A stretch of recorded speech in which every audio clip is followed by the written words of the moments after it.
And then I got to give Mac most of the credit. You know, he has spent the time to figure out these concepts, and you know, when people look at these homes, you know, they everything just blends in so well. A lot of times you don't even realize all the technology in them.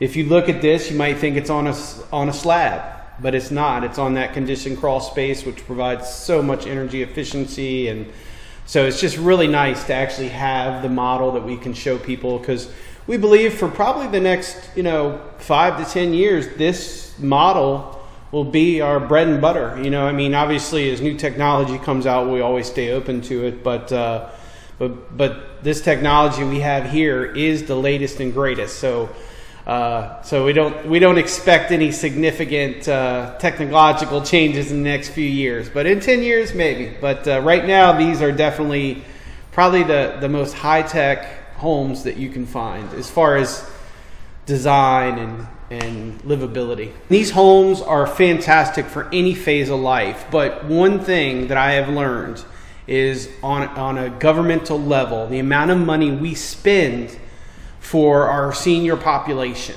I mean, in a rural community, you know, you have people that can't get out of their home. Who do they call? Fire department, rescue squad. They come out. That's costing the local government money. Medicaid, Medicare, got to pay to transfer people to and from hospitals simply because they can't get out of their homes. So this, you know, when you build holistically like this and you think about all the issues we have, this is what housing should be. We need to look at holistically, how can we have a healthy home?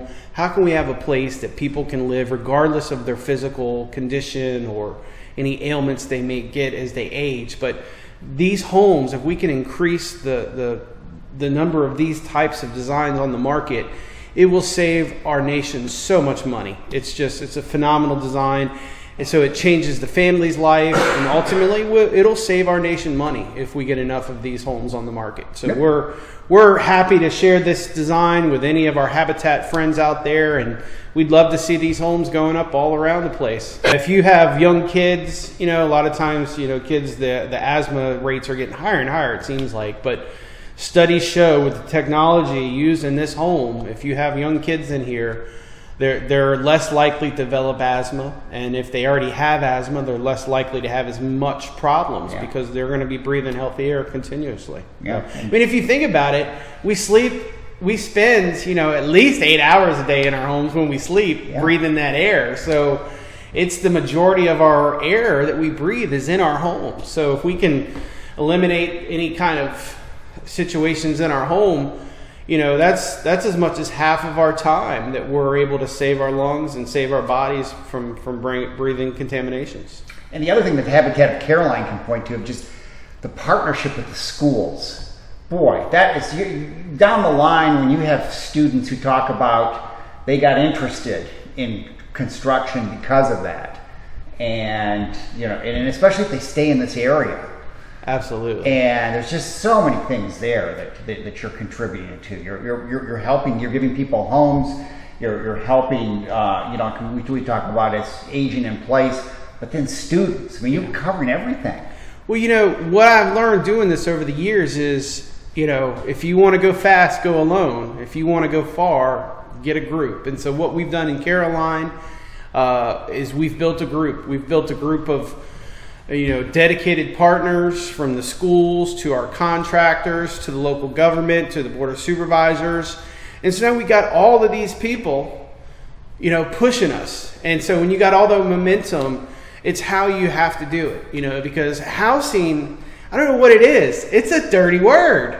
Everybody says we need it, but when you want to build it next door to them, no. Please no. And so this is cool because people are actually like, yes, we want you to build in our neighborhoods. I actually got a phone call from somebody in Lake Caroline on their board a couple weeks back saying, hey, we have some lots in the lake. They're empty. Will you come take a look at them? You know, and so that's one of the premier neighborhoods in Caroline, to have folks call and say, hey, will you build in our neighborhood, is just a testament to the work that Mac and his team and the homeowners have done to make such a quality, beautiful home that you got people saying, we'd love to have you build in this neighborhood, you know, and some of the homes in the neighborhood are $1 million homes on the lake. And so it's just really, it's very affirming when you have this, and now that people see it, you know, you don't have to think about it anymore. I'm fortunate. I don't have the vision that Mac has, but I'm fortunate that I got Mac, because he knew what all this was going to look like before you've seen it here. And that's a rare gift when you got people that can do that, and then they can put it all together. And so he's just done a phenomenal job with his team, just bringing all these pieces together and just you know, creating an environment. The families trust him. They're like, okay, we know you want the best. And so that's cool. A lot of them now, I've noticed, they're starting to kind of like, maybe we should just let Mac pick out the colors and this and that, because he's got really good taste. So we're very fortunate, very blessed. But yeah, it's amazing to show these homes, you know, as we wrap up the next couple weeks and finish our punch lists and everything.